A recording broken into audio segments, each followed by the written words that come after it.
Hey, this is Allie Edwards, and today I want to give you a quick look at some of the Hey, this is Allie Edwards, and in this video, I am going to introduce you to the Creative Team projects using the April 2018 Stories by the Month physical kit. Now, this kit is one that we have available via a subscription, and currently we're on a waiting list. We have a waiting list that you can jump on if you'd like to be first in line to be able to receive one of these kits in future months. These are kits that are focused generally on theme-based calendar-related things, like what's happening during the month of April or what kind of things are going on. And it's definitely geared towards Northern Hemisphere things that are happening in the seasons. If this kind of memory keeping isn't your thing, we also have another subscription available called Story Kit, and that one comes with education, and it is more based on single word ideas for storytelling rather than a calendar based direction. So just a couple notes about that, but let's go ahead and jump in and see how the creative team played with the kit this month. First up, we start with Amy. A couple things that I noted here in Amy's spread. One is I really like the idea of just taking a journal card, cutting off the top, and then adding it to a strip. And here on this strip, she just outlined 6 things that she was loving about April using the time stamp set. So the numbers are from the time stamp set.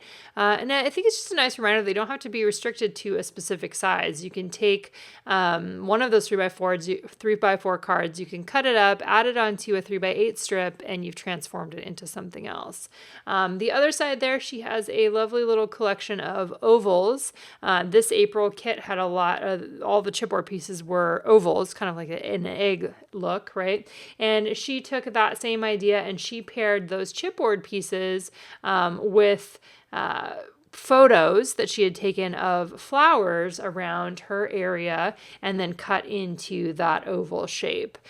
Just kind of a really nice way to play around with repetition of shape and then creating the hand-drawn border around her content there. And as always, list style journaling. And I think that just the lovely reminder that it doesn't have to be long and serious and super reflective. It can just be, 6 things you're picking out about what you love about life at a particular point in time. Next up is Brandy, and she has a fun page here where she is using the eggs stamp to create a border around the photo of her nephew. And this is, she's telling a story from last year. She's using a photo from last year and telling that story. So she's got her story there at the bottom. So starting with a story and then fitting the rest of the content on top there. I'm assuming that the piece on the top is actually a piece of kind of crinkled paper. I'm not sure. It could be a digital version of that as well, but I think that that is crinkled paper with stamping around the outside edge. Next up from Ingen, we have a fun picture. I love the idea of, even in your journaling, she's referencing this, but the idea of when was the last time you had a picture of everyone together in your family. And I know for us that does not happen often enough with all of the people that we now have in our blended family here. But just, making the effort to get everybody together, whether it's on a holiday or just some random time where maybe you're all in your pajamas. But I think having these family photos is a really lovely and nice thing to focus on as well. Next up, let's take a look at Jen's 2-page 6x8 here. She used the alpha stamps, one of the alpha stamps that we have available. This is the sans serif lowercase alphabet set. It has numbers with it as well. And she just stamped a repeated background, Cape Cod, with a light colored ink there to create a pattern on the background. I am pretty sure that this is how we do that part with the photos there flips up for and showcases some journaling underneath. Again, this idea of just answering the question on the journal card, right? What are you loving about this month? And she included 4 things there. She's also using the time stamp set with those numbers, which is just a really fun one. One thing that I didn't identify on here, but I'm noticing as I'm looking at it right now, I like how she took that chipboard piece over on the far edge there that said, love these something, like maybe it said love these eggs even, and she took a piece of paper with the word people written on it and put that on top. So again, this idea that you could make the products work for you, make the products work for the story that you are wanting to tell. Next up is a layout from Jen. A few things I wanted to highlight here. I really love her title, the specific title, where she used word phrase stickers. She used some letter stickers, and then she used one of the acrylic words from a past story kit for Bond, and added those all in together. I just really love the layering that she did here too, the layering of the different journal cards on a background piece of pattern paper with the stitching that goes across the top. I like that stitched line that's kind of keeping all of those journaling cards in place. Now, this is something that I don't normally do, but I love seeing it, and I love being reminded of a more organic approach. A lot of times for me, I'm very linear. I'm very straight up and down. Things don't always overlap, but I really like the treatment of how she put this page together in a variety of different ways. I also really like the mix of the physical product and digital as well, and how she did things like stamping with the black, that Moments in Memory stamp, onto the pattern there. I think just looks really cool, and I really like the black type mixed with the white type as well. So a couple things that I was thinking about as I was reviewing that. Next up is one from Jenny. And what I liked about this, she's got this grid-based design that is on, I believe, a 12 by 12 piece of cardstock, but then she's not taking all of her elements out to the edge. She has a strip of content that is kind of broken down into almost like a puzzle piece, or puzzle pieces, right? Including these 3x4, 4x6, and like a 3x8 size over there.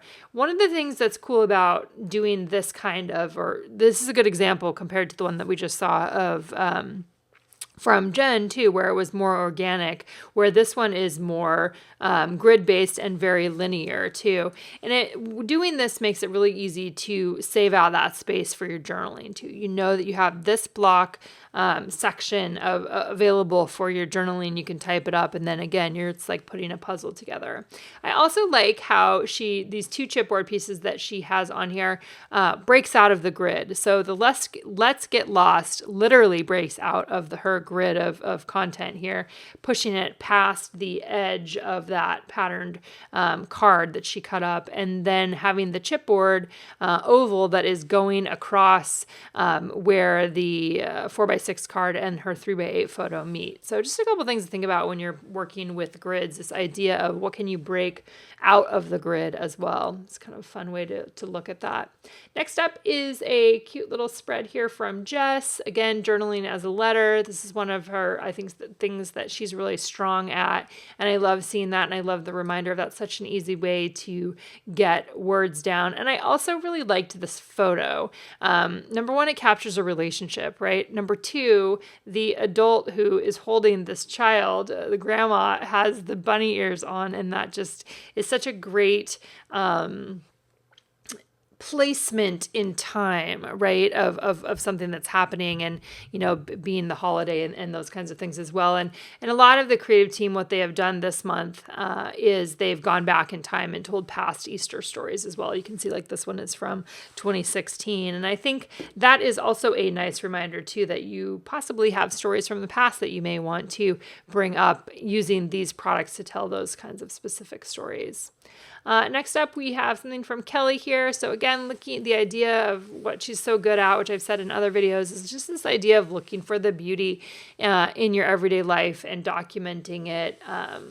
As many of you guys know, I love working in the yard, so seeing the pictures of her yard and the things that are blooming there, that's just a really fun thing as well. And also, she also used the card, the loving, or the things I love about April, and in her case, she wrote sentences instead of doing a list. I think that's a nice reminder too. And she also took one of the egg-shaped digital pieces and printed that out and added that on for the O in loving. Next up is a layout from Laura. A couple things to highlight here. One, the repeat stamping to create your own pattern paper. You guys have heard me talk about this before. People do it in so many different ways, and I think I just love seeing the variety of them all coming together.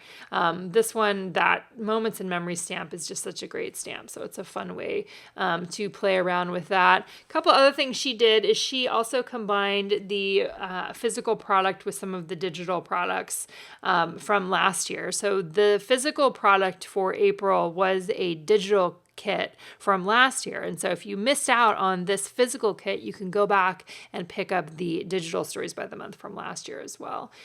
So combining those two things together, I love seeing that as well. Then we've got a page here from Laureen. Again, Laureen is awesome at creating these frames, right? Using the silhouette to cut out this big oval shape to create a home for her story, using the things I love about April, digital handwritten file there. And then pairing that with a bunch of the chipboard pieces and printing out her photos and cutting them into ovals as well.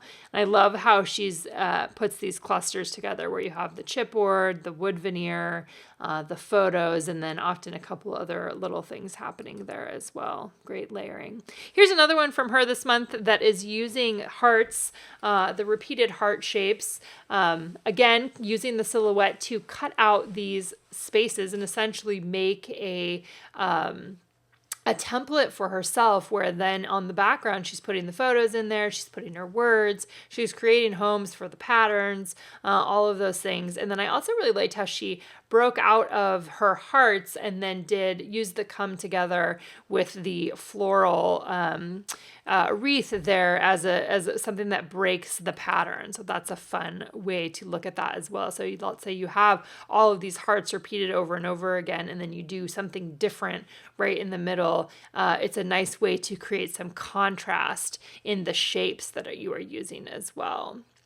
All right, let's see. Then we've got this one here from Lisa. One of the things that I wanted to say right off the top is the reminder that these pocket spreads can be used to tell one big story. So a lot of times with Project Life, I think people look at them and they feel like, oh, this has to be a week. But you can also use these divided pocket pages to tell the story of one event, or to tell the story of, different things over the course of time as well. So a couple things that I loved about this one from Lisa. One is I really like how she did the date over there. I love taking pictures of eggs, so I always love the colorful egg picture.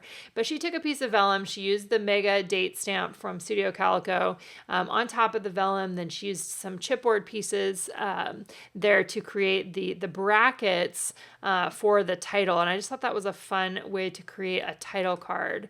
I also love how she took one of the gold foil cards. This was a product that we offered, I think, last year with One Little Word, and she added a bunch of physical embellishments there on the bottom that got cut off as they meet the edge. So a couple different cork starbursts, and then like 3 of those chipboard oval shapes as well. I just thought that was a cute way to add some additional texture and to add some additional embellishments onto the page there. Next up from Lori. Lori's got a bunch of fun things happening here as well. One of the things that I like that Lori does, which I almost never do, but I love it when I see it, is that she uses the 4x6 pockets for both photos and stories. Most of the time in my 4x6 pockets, I am just adding either a full photo, and then I'm trying to add journaling on there somewhere, full pocket 4x6 photo, or I'm using a pattern card. I really like how she's probably using a template for these, I'm guessing, but it looks really nice, and it is a really adds a sense of cohesion to her overall spread here. And one other thing, I don't remember if I pointed this one out or not, is if you look over on the far side there, she has the Gathered Together journal card where she has punched out a circle from there and then put the E on there. I'm assuming that's for Easter is what I'm guessing there. I also really like their relationship photos that she has. I like the one on the bottom with the little boy and the man, and a bunch of these photos have relationship things happening in them as well.